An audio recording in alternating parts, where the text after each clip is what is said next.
नमस्कार दोस्तों, एक बार फिर आपका स्वागत है आपके अपने YouTube चैनल अध्यात्म टीवी पर। आज जानिए मां शैलपुत्री की कथा। शारदीय नवरात्रि का पहला दिन मां शैलपुत्री।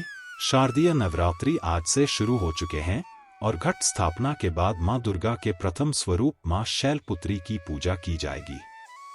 आश्विन मास के शुक्ल पक्ष की प्रतिपदा तिथि से शारदीय नवरात्रि की शुरुआत हो रही है। पौराणिक मान्यताओं के अनुसार माता पार्वती पर्वतराज हिमालय की पुत्री हैं और मां के शैलपुत्री स्वरूप की पूजा देवी के मंडपों में पहले नवरात्र के दिन होती है।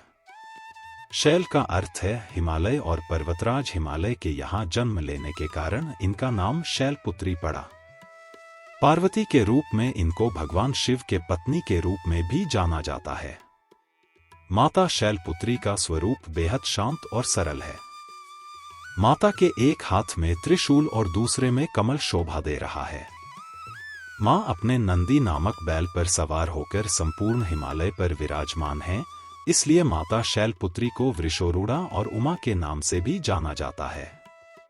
यह वृषभ वाहन शिवा का ही स्वरूप है और शैलपुत्री समस्त वन्य जीव जंतुओं की रक्षक भी है। माता शैलपुत्री ने घोर तपस्या करके ही भगवान शिव को प्रसन्न किया था। शैलपुत्री के अधीन वे समस्त भक्तगण आते हैं जो योग, साधना, तप और अनुष्ठान के लिए पर्वतराज हिमालय की शरण लेते हैं।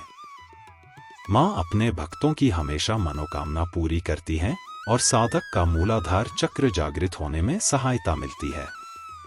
शारदीय नवरात्रि के प्रथम दिन ब्रह्म मुहूर्त में उठकर स्नान आदि से निवृत्त स्वच्छ वस्त्र धारण करें और फिर चौकी को गंगाजल से साफ करके मां दुर्गा की मूर्ति या फोटो स्थापित करें।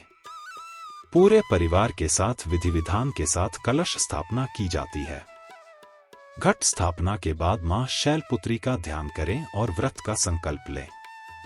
माता शैलपुत्री की पूजा षोडशोपचार विधि से की जाती है। इनकी पूजा में सभी नदियों, तीर्थों और दिशाओं का आह्वान किया जाता है। इसके बाद माता को कुमकुम और अक्षत लगाएं। इसके बाद सफेद, पीले या लाल फूल माता को अर्पित करें। माता के सामने धूप, दीप जलाएं और 5 देसी घी के दीपक जलाएं।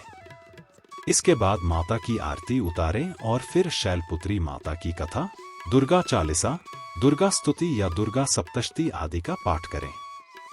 इसके बाद परिवार समेत माता के जयकारे लगाएं और भोग लगाकर पूजा को संपन्न करें। शाम के समय में भी माता की आरती करें और ध्यान करें। माता शैलपुत्री से जुड़ी एक कहानी का उल्लेख यहाँ करना आवश्यक है। प्राचीन काल में जब सती के पिता प्रजापति दक्ष यज्ञ कर रहे थे तो उन्होंने सारे देवताओं को इस यज्ञ में सम्मिलित होने के लिए आमंत्रित किया, लेकिन अपने जामाता भगवान महादेव और अपनी पुत्री सती को आमंत्रित नहीं किया। लेकिन सती की अपने पिता के यज्ञ में जाने की बहुत इच्छा थी। उनकी व्यग्रता देख शंकर जी ने कहा कि संभवतः प्रजापति दक्ष हमसे रुष्ट हैं, इसलिए उन्होंने हमें आमंत्रित नहीं किया होगा। शंकर जी के इस वचन से सती संतुष्ट नहीं हुई और जाने के लिए अड़ गई। उनकी जिद देखकर भगवान शंकर ने उन्हें वहां जाने की अनुमति दे दी।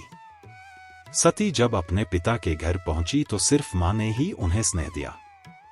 बाकी सदस्यों ने उनसे ठीक से बात नहीं की और व्यंग्यात्मक छींटाक्षी भी की।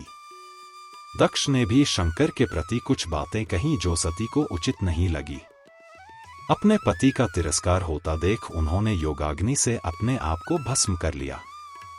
जब शंकर को सती के भस्म होने के बारे में पता चला तो वे क्रोधित हो गए और उन्होंने दक्ष के यज्ञ का विध्वंस करवा दिया। यही सती अगले जन्म में शैलराज हिमालय की पुत्री के रूप में जन्मी और शैलपुत्री कहलाईं। शैलपुत्री का विवाह भी भगवान शंकर से हुआ और वे फिर से उनकी पत्नी बन गईं। पर्वतराज हिमालय की पुत्र होने के कारण माता की पूजा और भोग में सफेद चीजों का ज्यादा प्रयोग करें। माता को सफेद फूल और सफेद वस्त्र ही अर्पित करें। इसके साथ ही माता को सफेद मिष्ठान का ही भोग लगाएं। माता शैलपुत्री की पूजा करने से कुंवारी कन्याओं को सुयोग्य वर की प्राप्ति होती है और घर में धन धान्य की कमी नहीं होती है। माता के इस स्वरूप को जीवन में स्थिरता और दृढ़ता का प्रतीक माना जाता है। शैल का अर्थ होता है पत्थर और पत्थर को सदैव अडिग माना जाता है। मां शैलपुत्री का वास काशी नगरी वाराणसी में माना जाता है। वहां शैलपुत्री का एक बेहद प्राचीन मंदिर है जिसके बारे में मान्यता है कि यहां मां शैलपुत्री के सिर्फ दर्शन करने से ही भक्तजनों की मुरादें पूरी हो जाती हैं।